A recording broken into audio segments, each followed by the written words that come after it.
Hi dears, അസ്സാം വലൈക്കും. അപ്പോൾ ഇന്ന് വന്നിട്ടുള്ളത് ചെറുപഴം വെച്ച് ചെയ്യാൻ പറ്റിയ അടിപൊളി മിൽക്ക് ഷേക്കാണ് കേട്ടോ. ഇത് ഉണ്ടാക്കിയെടുക്കാൻ നല്ല എളുപ്പമാണ്, പിന്നെ കുടിക്കാനും അടിപൊളി ടേസ്റ്റാണ്.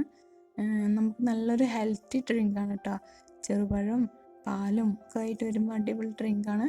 നല്ല നമുക്ക് ദാഹത്തിനും വിശപ്പിനും ക്ഷീണത്തിനും ഒക്കെ പറ്റിയ അടിപൊളി ഒരു ഇഫ്താർ ഡ്രിങ്കാണ്. അപ്പോൾ അതെങ്ങനെ ഉണ്ടാക്കിയെടുക്കാൻ നോക്കാം കേട്ടോ. അപ്പോൾ അതിന് വേണ്ടിയിട്ട് ഞാൻ ആദ്യം ചെറുപഴം ഇതാ ഒരു 10 എടുത്തിട്ടുണ്ട് കേട്ടോ. അപ്പോൾ അതൊന്ന് അരിഞ്ഞെടുത്തിട്ടുണ്ട്.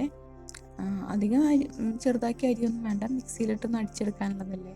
പിന്നെ ഇതാ 2 പാക്കറ്റ് പാലും കൂടി എടുത്തിട്ടുണ്ട്.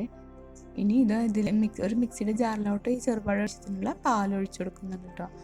അപ്പോൾ അതൊന്ന് അടിച്ചെടുക്കാൻ വേണ്ടിയിട്ടുള്ള പാലാണ് ഞാൻ ഇപ്പോൾ ഒഴിക്കുന്നുള്ളൂ. പിന്നീട് ബാക്കിയുള്ള പാലും കൂടി ഒഴിക്കും. അപ്പോൾ ആവശ്യമുള്ള പാൽ ഇതിലേക്ക് ഒഴിച്ചിട്ടിട്ടുണ്ട്. പിന്നെ ഇതിലേക്ക് ഞാൻ ബദാം മിക്സ് ആണ് കേട്ടോ. അത് നമുക്ക് സൂപ്പർ മാർക്കറ്റിൽ എല്ലാ കടയിലും മേടിക്കാൻ കിട്ടും. അപ്പോൾ അതൊരു 2-3 തുള്ളി ഉപയോഗിച്ചിട്ടുണ്ട്. പിന്നെ അതിലേക്ക് പിന്നെ ബാക്കി ആവശ്യത്തിനുള്ള പഞ്ചസാരയും കൂടി ആഡ് ചെയ്യുന്നുണ്ട് കേട്ടോ. 2 ഏലക്കയും കൂടി അതിലേക്ക് ആഡ് ചെയ്യുന്നുണ്ട്.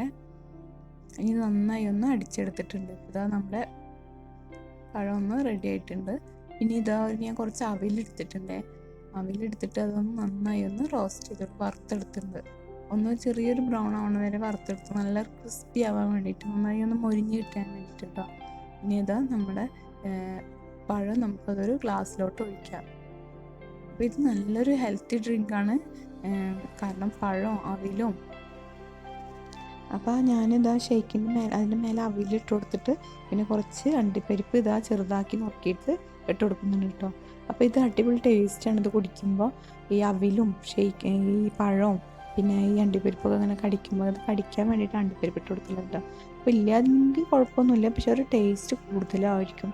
പിന്നെ ബദാമിൻ്റെ ടേസ്റ്റും ഒക്കെ കൂടി വരുമ്പോൾ നല്ല അടിപൊളി ടേസ്റ്റാണ്. അപ്പോൾ നമുക്ക് ചുരുങ്ങിയ ചിലവിൽ തന്നെ ഇത് നമുക്ക് ഉണ്ടാക്കിയെടുക്കാവുന്നതാണ്. ആ ബദാം മിക്സും കൂടി എല്ലാം ആഡ് ചെയ്യുമ്പോൾ നല്ലൊരു ടേസ്റ്റ് വരുന്നുണ്ട്. ബദാമിൻ്റെ ടേസ്റ്റ് തന്നെ വരുന്നുണ്ട് കേട്ടോ. അപ്പോൾ പിന്നെ നമുക്ക് ബദാം ഒന്നും വാങ്ങിച്ച് പൈസ കളയണ്ട. ഇതിൻ്റെ എസൻസ് കുറച്ചൊന്ന് തുള്ളി ഒഴിച്ച് കൊടുത്തു കഴിഞ്ഞാൽ അതിൻ്റെ ഒരു ടേസ്റ്റും കൂടി കിട്ടും. അപ്പോൾ ഈ വീഡിയോ എല്ലാവർക്കും ഇഷ്ടമായാൽ ഒന്ന് ലൈക്ക് ചെയ്യണേ. പിന്നെ എൻ്റെ ചാനൽ ആദ്യമായിട്ടാണ് കാണുന്നതെങ്കിൽ ഒന്ന് സബ്സ്ക്രൈബ് ചെയ്തേക്കണേ പ്ലീസ്. പിന്നെ തൊട്ടടുത്തുള്ള ബെല്ലൈക്കണും കൂടി ഒന്ന് പ്രസ് ചെയ്യണം കേട്ടോ.